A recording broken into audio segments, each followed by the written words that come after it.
আসসালামু আলাইকুম। আমি নুসরাত নীলা, বিডি ব্লগার নুসরাত নীলা চ্যানেলে আপনাদের সকলকে ওয়েলকাম করছি আমার নতুন আরেকটি ব্লগে।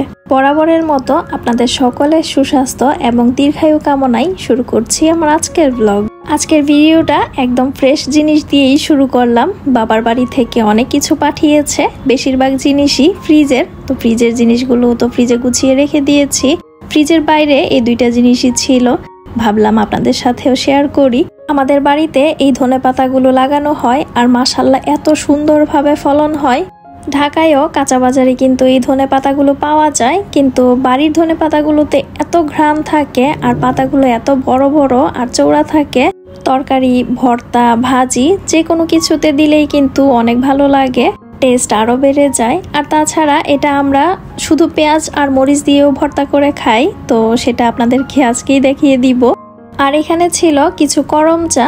ঘূর্ণিঝড় রিমাল যখন হয়েছিল তখনই করমচা গাছটা ভেঙে গিয়েছিল, প্রায় 3-4টা ডাল ভেঙে গিয়েছে। একটা ডালই ছিল, তো একটা ডাল থেকেই আমরা করমচা খাচ্ছি। বাড়িতে যখন গিয়েছিলাম তখনও কিন্তু কিছু করমচা খেয়েছি, আবার আজকেও পাঠিয়ে দিয়েছে।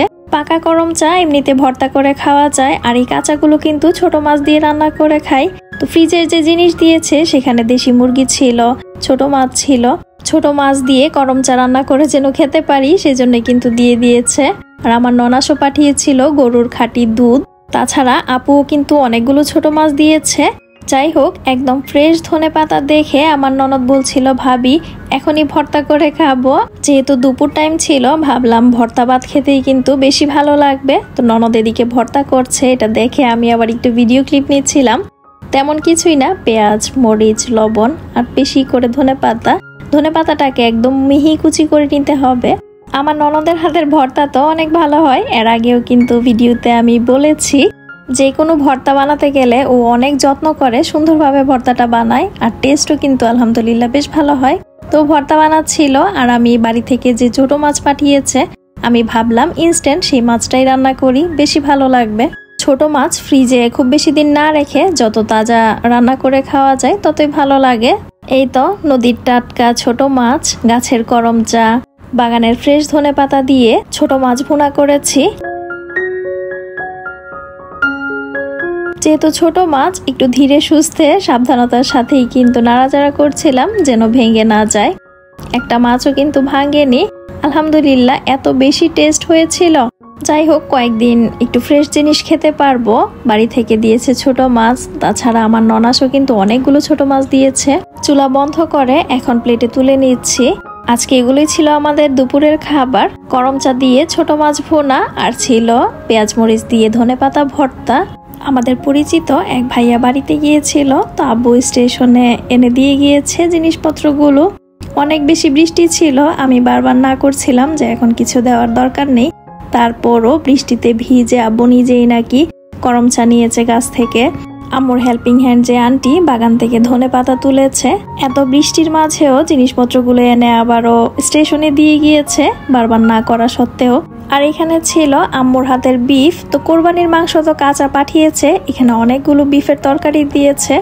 অন্যান্য সময় ঈদের পর বাড়িতে থাকা হয়, এবার আর থাকা হয়নি, এক রাত থেকে ছিলাম। আম্মুর হাতের বিফ আমার অনেক পছন্দ, তো এবার তো থাকা হয়নি, খেতেও পারিনি, সেই জন্য আম্মু এখানে তরকারি পাঠিয়েছে। এটা তো আমি জানতামই না। তো ফোন দিয়ে বলছিল যে একটা প্যাকেটে কিন্তু তরকারির একটা বক্স আছে। তো আবার সেই ডিপের জিনিসগুলো খুলেছি, তারপর দেখলাম যে বক্স। তো সেটা খুলে রাখার পর সন্ধ্যায় তো তরকারিটা গরম দিলাম।